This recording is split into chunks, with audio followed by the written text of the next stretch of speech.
Okay, looks like we're live. Hello, everyone. This is Janine. J9, we had some technical difficulties, so that's why we're a bit late, but this is the Bitcoin Privacy 101 session, and I'm here today with Matt Odell. Thank you for having me. Very excited for this conversation. Very important topic. Yeah, so I guess I have a kind of progression of topics we can go through. The title of the session is Bitcoin Privacy 101 Tips, Tricks, and On-Chain Magic. Given that I'm not familiar, or I'm not sure if the people listening are necessarily familiar with either of us, I think we should introduce ourselves first. I'm a privacy researcher and independent investigative journalist. I've been a public speaker mainly about Bitcoin, but also surveillance and whistleblowing and journalism and things like that since 2017, which is not at all something that I was expecting to be doing as part of my career, being a public speaker, but here I am. I also write a newsletter about privacy in Bitcoin, which received a grant from the Human Rights Foundation's Development Fund last year. Matt, do you want to introduce yourself and what you do? Sure. I'm a Bitcoin and privacy advocate. My name is Matt Odell. I have two Bitcoin-focused podcasts. I have Rabbit Hole Recap, which is a news show, a weekly news show, and I have Citadel Dispatch, which is focused on Bitcoin privacy and distributed systems and open source software. I recently this year co-founded a open source development foundation called OpenSats, which I'm very proud that Janine is on the board with me on that. I do a bunch of other things in the space, including a new platform for video content that is going to integrate Bitcoin called bitcointv.com. And I'm involved as an advisor for many different companies, and I work with a lot of founders in the space as well. Awesome. So before we get into Bitcoin specific stuff, I thought it would be important to kind of go over what our philosophy of privacy is, how we define it, how we frame it, why we're interested in it. Because I think that if you ask the average person to define privacy, it will probably include words like hiding and secret. But I think that the concept is more complicated than that. And I see it as being directly tied to self-sovereignty because I don't think you can have self-sovereignty, one of the things that Casa champions, without privacy, because as was said in a pretty nice book about this topic by Sarah Ego called The Known Citizen, A History of Privacy in Modern America, privacy implies that there's some kind of border or separation between the individual and the public or the collective, whatever term you want to use, and that an individual self is even recognized to begin with. There's a lot of literature about real or potential societies where that's not the case. I can think of, for example, one of Ayn Rand's books. Can't recall the title at the moment. Something else. Anyway, one of Ayn Rand's books, which is one of my favorites, it's basically about a society where the word I does not exist. Everyone uses the pronoun we. And the progression of the story is basically about the main character learning the word I and recognizing themselves as an individual. And so, yeah, privacy and how that fits into sovereignty, that to some degree the individual has to be able to choose what parts of themselves are revealed and to who. And if you aren't able to exercise ownership over that, if that's out of your control, can you really say that you're self-sovereign?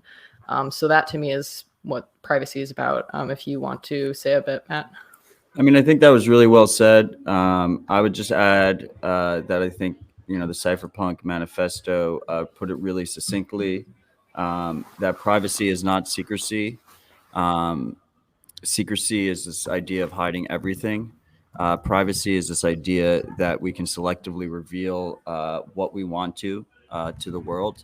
And, the world we live in today is a world that almost defaults into directly the opposite, where you either are wittingly or unwittingly sharing all your intimate data with the world. It's being collected by corporations. It's being collected by governments. A lot of times they are working together So if you don't take privacy into your own hands, the world that you will end up living in is one where every single personal detail that used to be private will no longer be private and will be public to everybody. Yeah, exactly. And I actually, just side note, I checked what book what the title of the book was because it mind slipped. It was Anthem. And yeah, I just also wanted to say that for me, the emphasis, because a lot of the definitions, I mean, I can read some. These are actually in a course that I will mention towards the end of the session, but there's the state of being in retirement from company or the knowledge and observation of others, the right to be left alone or freedom from interference or intrusion. Eric Hughes' definition. Then I particularly like informational self-determination, which is actually used in the German Constitution. Instead of the word privacy, they use that term, obviously, in German, because they want to emphasize that it's about a person exercising control and choice about information about them and how that gets used. And so I particularly like that term because it has less associations with like the things that people often associate privacy with that maybe they don't think are necessarily positive. And for me, the emphasis on consent and choice is really important because I was recently talking to a group of people who were interested in my work, and one person said that privacy is a first world problem because they used the example of their family who lived in a relatively dangerous part of the world and had a practice of sharing their locations with friends and family all the time because they were worried about local gangs.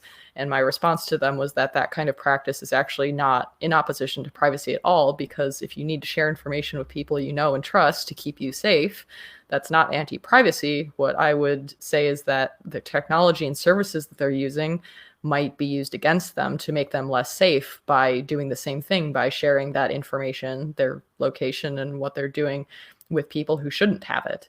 How could those bad people figure out or maybe already have established ways to capture, surveil, and compromise their devices so that they too receive that information when they shouldn't, and maybe even disrupt that person's ability to communicate safely when they need it? So in other words, how is the technology they're using being subverted that doesn't appreciate those needs, and oversharing their personal data, and how can that be improved? And also people should be properly informed about that reality so that they can maybe make different choices and use better tools. The behavior itself of sharing their location with people they know and trust is not a problem. So I think that's an important aspect for people to understand.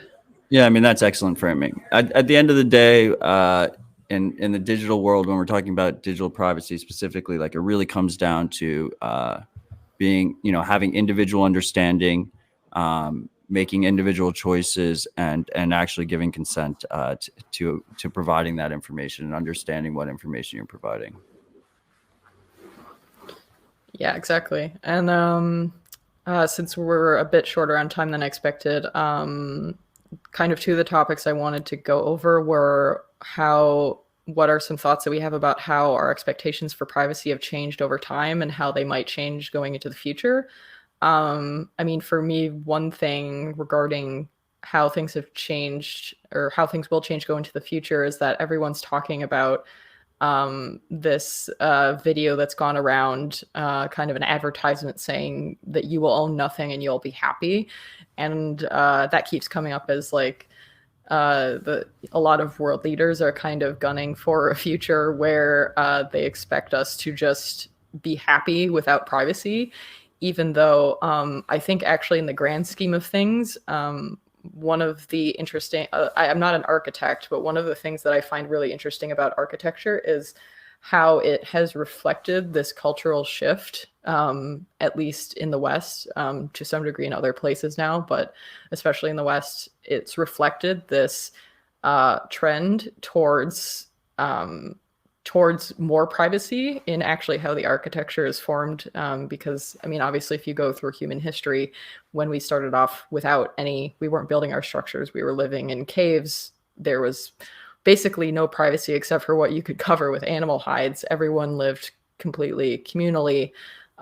with their own family, perhaps with other families in large groups. And then when we started building our structures, we slowly went from very open spaces, tight spaces also, very communal spaces, to then kind of atomizing ourselves off and having separate spaces for, at first, just different categories of people, to then individual members of like a family unit. So the idea that kids would have their own bedroom is a super modern concept. Like that's still not common throughout most of the world, but it especially was not common at all like 50, 100 years ago. But in a sense, that architecture of giving people just their own room it has an effect on privacy, because it means you have a space to explore yourself and have thoughts and personalize it and make it your own. And so that's kind of how I've seen, at least over the course of human history, how privacy has changed, and that in general, we're moving more towards an architecture of more privacy, not less. And I think technology, it's my hope that people will want a similar trend in that way for technology, that it's very novel and new at the moment, so we haven't figured out how to do it properly. But I think there's a lot of services popping up that are kind of trying to fill that niche that people are realizing is missing. I kind of want to unpack that a little bit, because I tend to agree with that framing up until maybe the early 90s. But wouldn't you agree that, like, since our society has started to move more digital, one of the big framings that I always like to showcase or highlight is this idea that, most of our digital life is a trade-off between convenience and privacy, where if you have a more convenient option, it's usually at the sake of your privacy. And I've noticed that as our society has moved towards this more digital world, usually most products that people use on their daily lives is on that convenience side, with a lack of privacy, basically by default. Yeah, I definitely think that the current state of things is that it's convenience at the expense of privacy. And I think most of that has to do with the fact that, most people, we've really only had the internet around in any real sense for the average person for 10, 20, 15 to 20 years. And I still think that people, like, psychologically haven't really wrapped their head around like that, or they haven't really become aware of the degree to which, just because they're at their house and they're surrounded by four walls, that when they're, using the internet, they're not only projecting themselves out into the world, but they're allowing other people's projections into their space. And I think we haven't really grasped the degree to which that affects us, like, individually and also as a society, to have that happening, because we're still very much animalistic, and we're used to, dealing with people, with threats, and all the other emotions. We're used to dealing with that in person, not, kind of this nebulous thing that is mostly caused by people who are very far away from us. So I think most of it is just, this is all still so new that we don't know how to deal with it. But once we have a better grasp of how it's affecting us, you do see this starting to happen with, like, digital detox, where people are realizing, that was a big thing that I did over the holiday break, was I watched videos of people who were, they would film themselves, like, giving up their phone for a week. And it was super interesting to me if anyone doesn't know, I'm a person who is basically phone free. I've never, like, gone to bed looking at a phone. I've never woken up and the first thing I do is look at my phone. I don't use phones to navigate, really. And that actually has a lot of effects on my behavior that contrast with other people around me. And it's been interesting to watch people who are used to that reality then take themselves out of it and notice, like, wow, when I go to the bathroom, I get an urge to look at my phone. Why is that? Or I just have more thoughts going through my head because I'm not constantly like making up for boredom by distracting myself with my phone. So I think once people are more aware of that reality that they've kind of gotten sucked into, really without any kind of deliberate thought or intention, then maybe they will move more towards privacy preserving behavior and services. But I get that that's difficult because at the moment, a lot of the privacy services are not nearly as dopamine dopamine triggering as all of the other stuff that is not that way. So it's going to be a lot harder. Yeah, I mean, social media is its own can of worms, but and I 100% agree with you that I think it's very important framing for people to realize that we've never been in this kind of situation as a society before, where our whole lives are becoming digital, and these records, all this data that is collected on us and that is shared by us, is in that public domain forever, is how you should kind of treat it. Even if you go back and delete it, it's very hard to remove data that has already been put out there. And obviously you are a strong believer in privacy. I mean, you don't use your phone, you don't have a phone. That is the extreme, I would say. I think it's important for people to realize that it's not an all or nothing type of thing. There's far more, there's all these insidious little things that we take for granted that we don't think about. And the first step is just really understanding all that information you're sharing. Things like credit cards, where every single transaction you make is stored, collected, and shared by credit card companies and merchant processing companies. Things like as simple as like an Alexa or a Google Home that you just have in your house, just constantly with the mic on. These are things that people just don't even really think about. And my optimistic take is kind of a negative take here, but I think it's kind of in line with what you were saying, is that I expect us to see more and more privacy compromising data leaks and hacks. And as these things start to happen and people get burned, they will start to realize, unfortunately, through a negative externality, they will start to realize how much information is being shared there. And hopefully they will go and seek tools, resources, and education to improve their situation. Yeah, this is something that I actually it's very early on in my course. I talk about the fact that I want to emphasize that I think the best strategy is to be proactive about this. And of course, I say that knowing that most people are not proactive about a lot of things. They're not only are they not proactive, but a lot of people are not, they're not even long-term thinkers. They find it very hard to project into the future the consequences of any particular action that they have. So, for example, when they post a photo on Twitter, they look at it and they think, "Oh, all my friends are going to see it, and that's great, and I get lots of likes and clicks." But they don't think, "Oh, what does this photo reveal about where I am at this given time? Could that potentially be used against me in the future, like where I live, or maybe I have children who maybe don't want in the future to have photos online because that can be used against them in a lot of different ways, unfortunately." And so, yeah, I do understand that that's difficult for a lot of people. And I guess I think a lot of the times I try not to, but I sort of have a blind spot because I try to be one of those, or I try to anticipate things like that. And so it's a bit easier for me to avoid doing things that I think will compromise that. But I think in order to, it's something you have, if you're not used to doing it, it's something that's hard to learn. It takes a long time to learn to just do that automatically. Like I've had people tell me, like, how do you just think this way all the time? Is it not exhausting? And I say, actually, no, it's just I'm just used to it.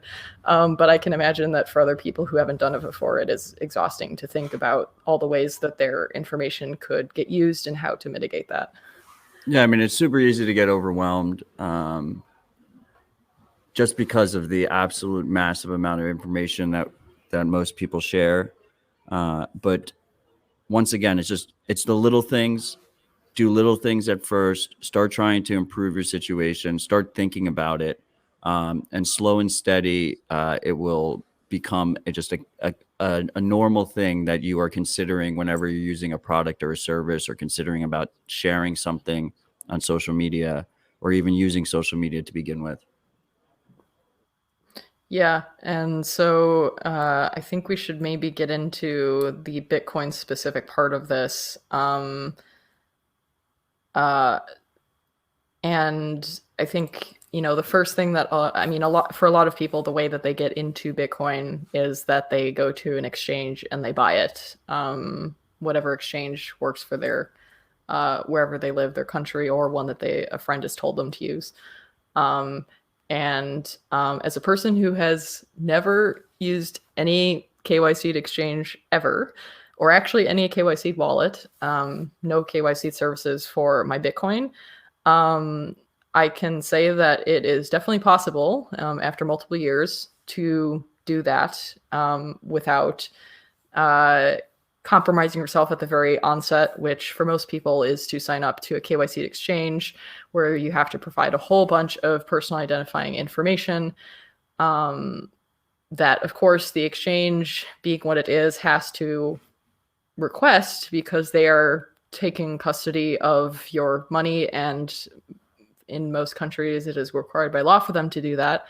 But as a result of that, they know who you are, and a lot of them plug into what are called chain analysis or blockchain analysis services, which basically will probably analyze where your coins came from when they come into the exchange, if you're sending Bitcoin to an exchange.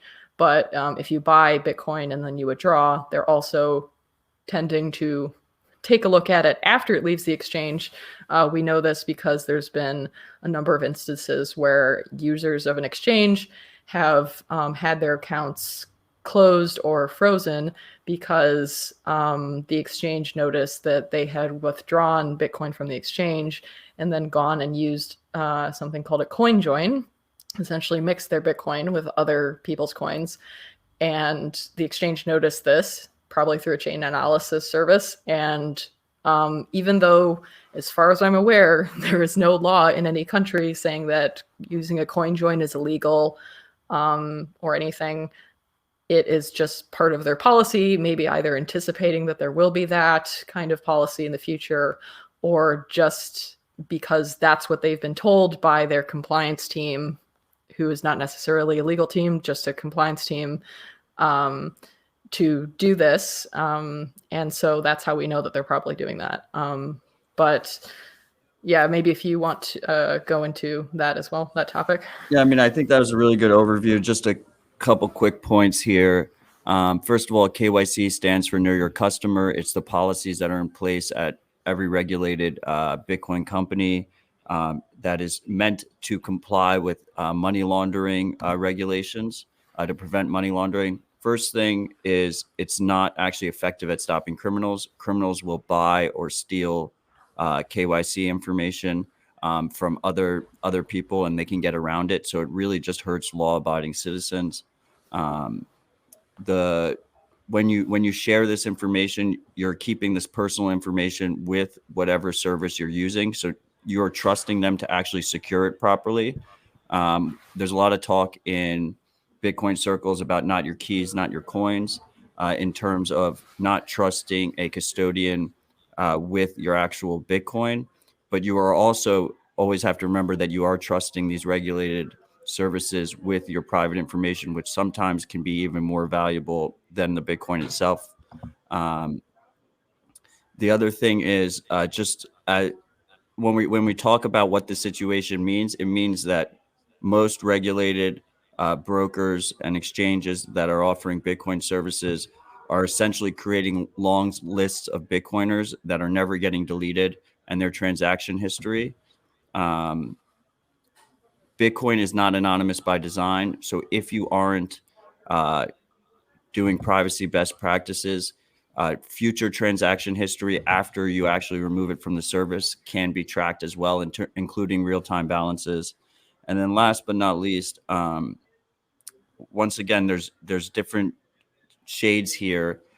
For some people, they might think it's overwhelming to try and buy Bitcoin or mine Bitcoin or earn Bitcoin without using one of these KYC providers.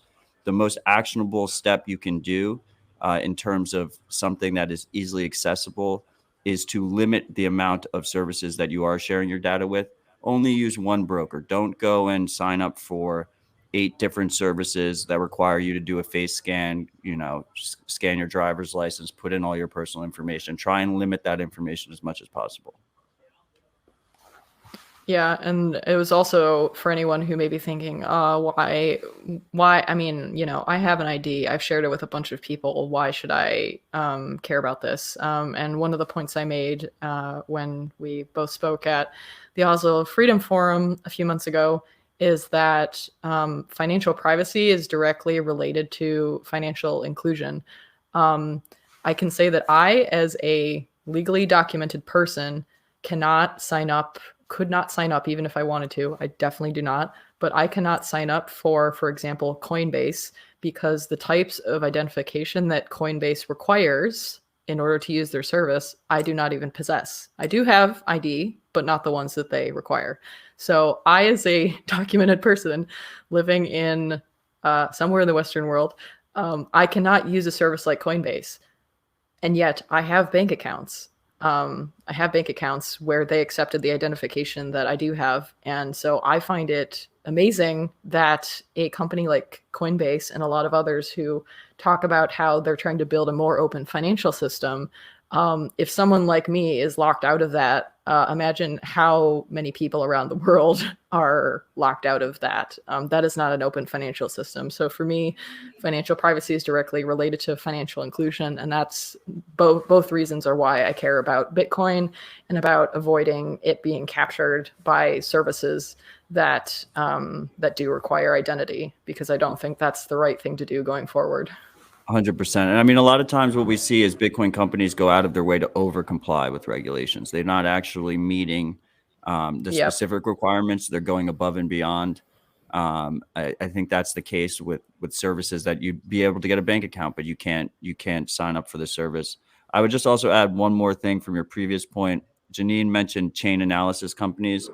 These companies are essentially surveillance mercenaries. They have one purpose in this world, and that is to track Bitcoin users as efficiently as possible. And they share that data with both exchanges and governments, and who knows how securely they are doing that. So we have active attackers basically out there working with authoritarians, working with corporations, working with governments to track Bitcoin users. And it's something that everyone should be aware of.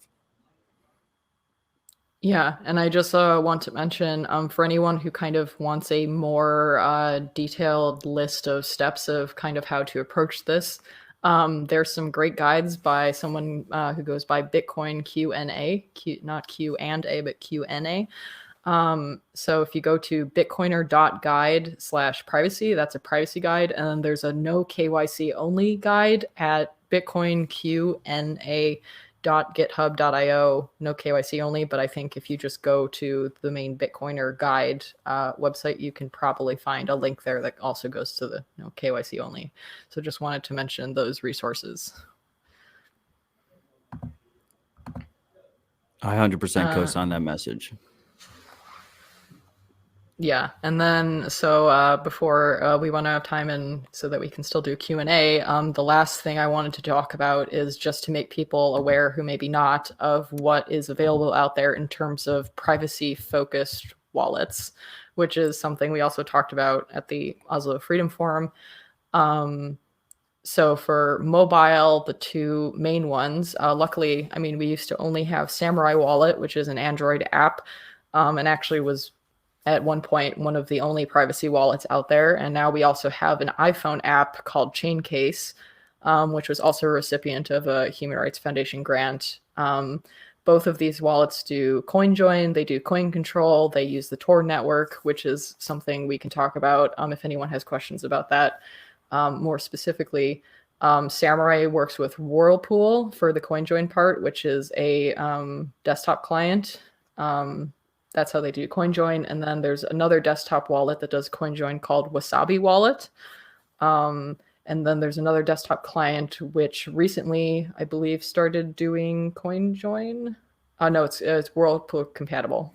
So that they work with Whirlpool. Sparrow Wallet. So with the exception of the mobile wallets, I believe that all of the other clients for desktop work on Windows, OS 10, and Linux. Yeah, Yes. we have on desktop, we have Join Market, Wasabi, and Sparrow. Yeah. And on mobile, we have Samurai and Chaincase. And it's important to realize both Samurai and Chaincase you can use without a desktop client. With Samurai, they have the option to also add a desktop client if you want it to be doing coin joins in the background when you're not actually having the phone app open. And just to make it clear what coin joins are this idea of a collaborative transaction. So you and a bunch of other people make a transaction at the same time of the same amount. And as a result, it's breaking the heuristics that these chain surveillance companies use to track Bitcoin transactions. A chain surveillance company at its core, what it's doing is Bitcoin allows you to send to any Bitcoin address. That Bitcoin address can be your own address or it could be someone else's address. And what the chain surveillance companies are doing is they're trying to figure out the probability that ownership is actually changed rather than you sending to yourself. And using these collaborative transaction techniques, you can break that probability. So it's much more difficult for them to beyond a reasonable doubt to track your transactions going forward. Mm-hmm. Yeah, and so Join Market also on the list. That one I would say, that one to me is the most interesting. It's maybe in terms of usability perspective, it's not maybe the most friendly, but to me it's the most interesting because, they were doing a lot of innovative stuff early on that basically no one else was really focusing on. And at the moment, I don't know if he's still the main developer of Join Market, but Chris Belker is working on a alternative coin mixing protocol at the moment that would be really great to see implemented in multiple wallets in the future. And I think he's also publishing a diary weekly about progress with that. Yeah, I mean, the key delineation here is Join Market doesn't rely on a centralized operator to coordinate the collaborative transactions. As a result, it's different on the trade-off scale. It's a little bit less convenient, but it's more censorship resistant. So these other CoinJoin implementations essentially are taking advantage of the fact that it's not illegal to run these centralized coordination services because they're not taking custody. But if that was ever to be made illegal in certain parts of the world, we would still have something like Join Market. And there's a lot of work being done on usability in that front, including a bounty that we have to make it much easier to use Join Market with leading full node implementations if you have one of these nodes in a box that you have at home. Yes. Yeah, and that's the importance of running a node is not something that we discussed at all yet from a privacy perspective, but there was a session, I think it was yesterday, about nodes, or it was earlier today. So check that out. I think it was Start9 Labs who was talking, one of the speakers. Yeah, I mean, to put it succinctly, if you're going to need it to use a node to interact with the Bitcoin network, if you're not using your own node, you're using someone else's node. If you're using someone else's node, then you're trusting them with your privacy.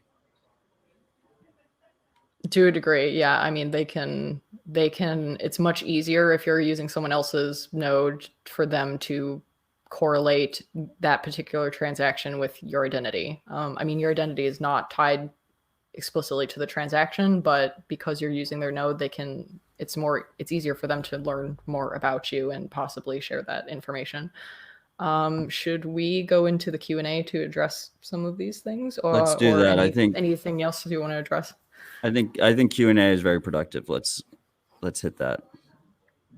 Okay, so the first question, is it private if the data is randomized? If they don't know exactly that it's me, or am I just blind and staying ignorant? Okay, so yes, data randomization is a very tricky subject because a lot of the time when there is data collection going on, the people doing the data collecting will say, it's okay, we randomized it or we anonymized it.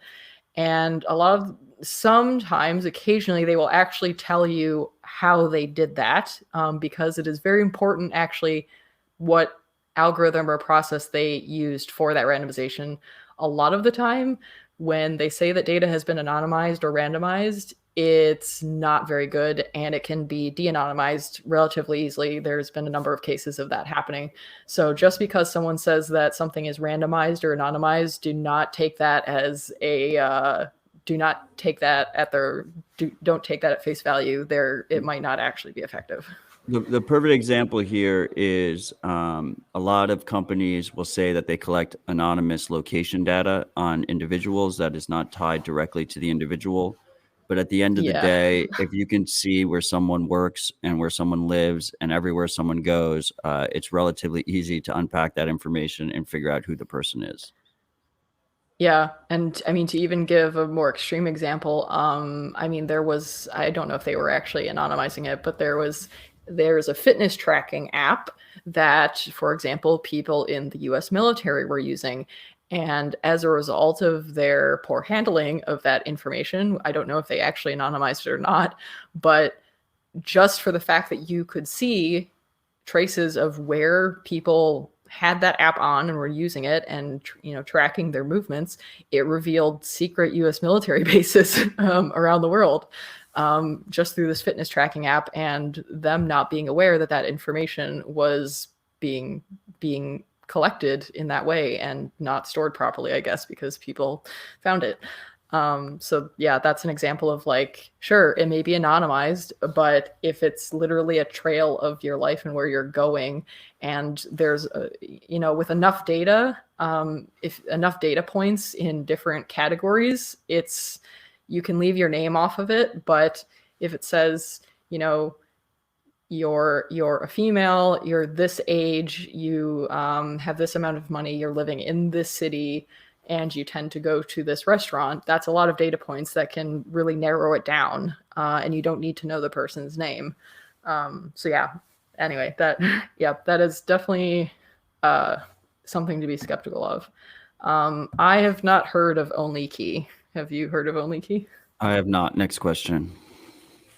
Okay. Let's say you bought all of your Bitcoin with KYC. If you wanted to anonymize some of those purchases, would you start on that now, or is there some reason to wait for more adoption of Taproot?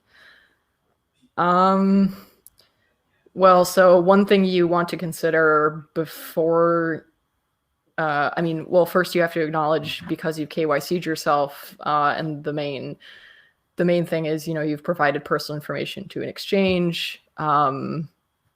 Maybe you don't, because the way a lot of these exchanges work, because they're financial services, they have to still retain any information, especially personal information about you, for a certain period of time, even after you cancel or close your account with them. I think it varies, but for example, for Coinbase, I think it's like 7 to 10 years or something. They say 7 years, years, 6. But you have to just assume that it's forever. At the end of the day, if you used a regulated Bitcoin service, that information of how much Bitcoin you bought and which withdrawal addresses you sent to will forever, you should just assume that it's going to forever be tied to you. Going forward, you can use privacy techniques such as collaborative transactions to gain forward privacy. But it's important to realize you're never going to actually erase those KYC records. As for the second part of that question about waiting for Taproot, privacy, there's a key concept of privacy that you're only as private as the people you're among.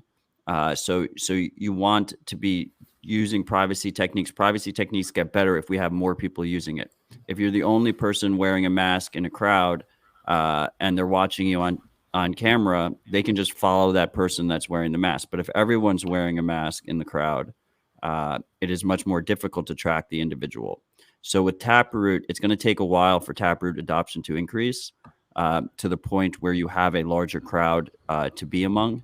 So I would say personally, don't wait for the next thing. Don't wait for Taproot. Don't wait. Like, start taking privacy into your own hands today and figuring it out, because also a lot of these techniques, they require time and effort to actually execute on them.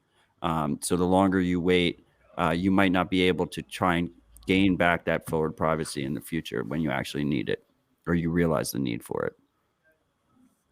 Yeah. And I mean, as a person, I mean, outside of the privacy part, just for me, having funds on exchange where someone else holds the keys and could lose or take away my money at any point, really. I mean, that in itself scares me. So I would want to remove my funds in general from an exchange for that reason. But if you're specifically looking to anonymize Bitcoin that you've had on an exchange, first you have to accept the possibility that if you withdraw from the exchange and you successfully do that, and then you start using, for example, CoinJoin, you should be aware of the possibility that the exchange might ask you questions about that, or even close your account as a result. So you have to be careful about, I mean, as a baseline, if that's something you're concerned about, you don't want to lose access to your exchange account, you should consider like how many hops, how many transactions away from the exchange that you start doing the coin joins at, because a lot of the chain analysis stuff will consider that. They'll look a certain number of hops away from the exchange, and if they can't obviously tie a coin join in the future, in your coin's future, back to you as a person who had an account at this exchange, they might not be able to actually say, okay, that was a person who did a coin join. We should maybe that should be an issue for them. It all sounds very weird to me, because it's like, it shouldn't be an issue. It's financial privacy and there's no law against any of this. I don't know why it's an issue, but compliance. So you have to consider things like that. But the other thing is, you might just decide, okay, that Bitcoin has been KYC'd and maybe you don't want to accept the risk of getting your exchange account closed. And instead you choose a different strategy, which is to get new Bitcoin, maybe even first sell the Bitcoin that you have on the KYC exchange, and then find a way to buy non-KYC'd Bitcoin with that money. So you basically get a kind of restart. Or use other money to buy non-KYC Bitcoin, which might be a lot easier for most people than worrying about whether their exchange will have a problem with them doing coin joins after they withdraw.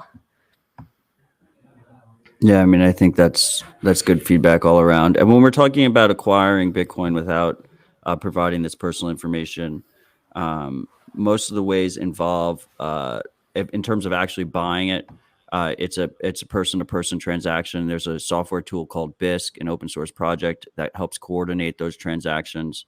You can also earn it yourself by accepting goods and, selling your goods and services for Bitcoin. You can mine Bitcoin.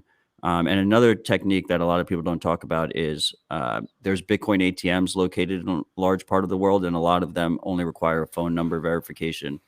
You can use a burner number in a lot of those cases, and even if you were using your own phone number, you're still reducing the amount of information that you're sharing with these services. Yeah, and there's a number of questions about Taproot. I think we should talk about this question. Yeah. Do you worry about the implication of fungibility from using CoinJoin? Is the future of Bitcoin privacy coin joining by default? Mm-hmm. Yeah, go ahead. I think you're kind of looking at it the wrong way if your concern is you're not able to spend Bitcoin that has a history of collaborative transactions. The danger of Bitcoin losing its fungibility is, to me, the exact opposite. If we're not able to spend your Bitcoin at will without permission, we're going to have much larger issues on our hand. Ideally, every transaction will be a collaborative transaction, but I do not expect that to be the case. The middle ground is the more people we have using these tools, the more common it will become. And any kind of services that try and blacklist or deny services based on people using privacy best practices when they're using Bitcoin will miss out on massive revenue opportunities compared to services that don't. Yeah. And there was another person asking about what the practical limits are of buying Bitcoin without KYC. This very much depends where you are. And this question was specifically about the US. So I'm not a lawyer. This is not legal advice. I mean, practically, in terms of if you just find a person who would be willing to accept $1 million, either bank transfer or cash somehow, they're practically that you can do that. I have not experienced that myself. I'm sure such a thing could happen. But the important thing to keep in mind is that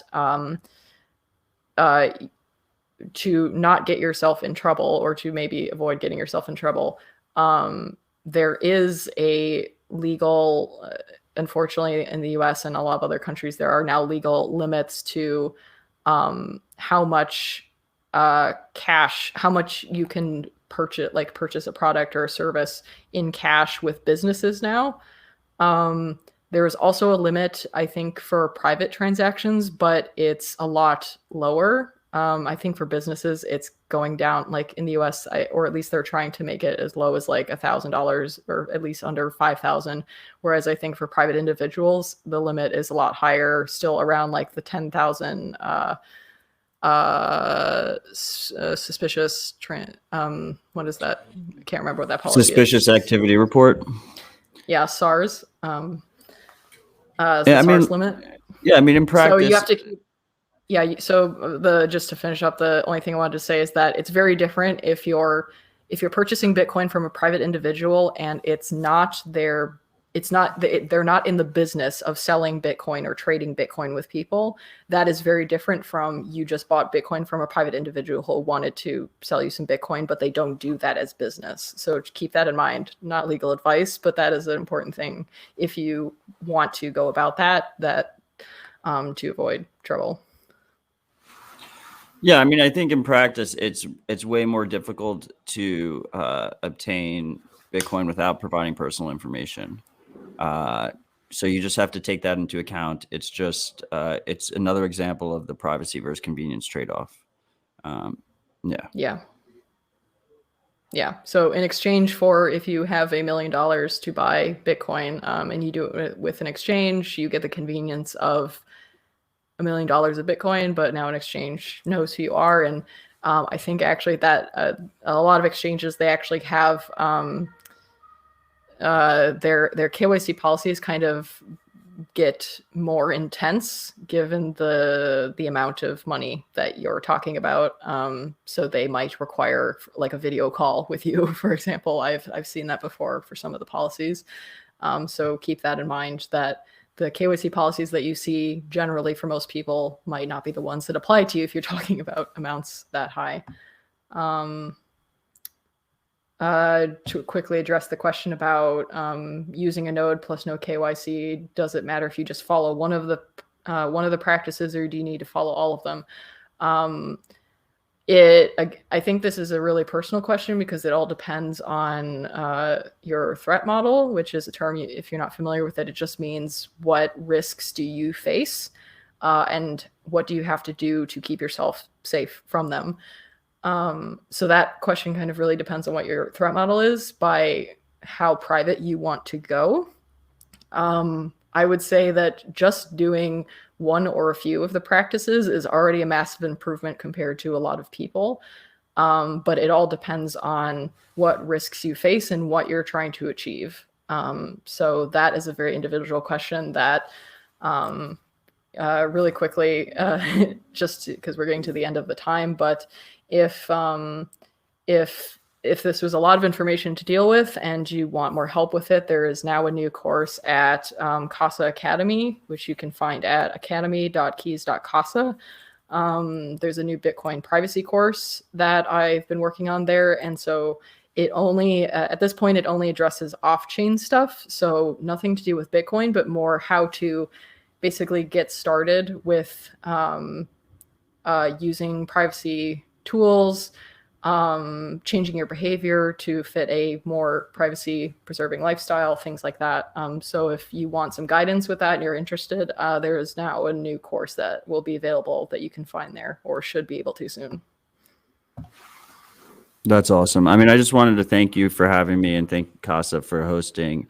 And I want everyone in the audience to realize once again, like, don't get overwhelmed. It's about the little things. As you improve these little steps and start to understand the trade-offs between different services you use and how you interact with them, you will improve your own situation. Everything is personal, and you need to actually try and understand it yourself and assess the threats accordingly.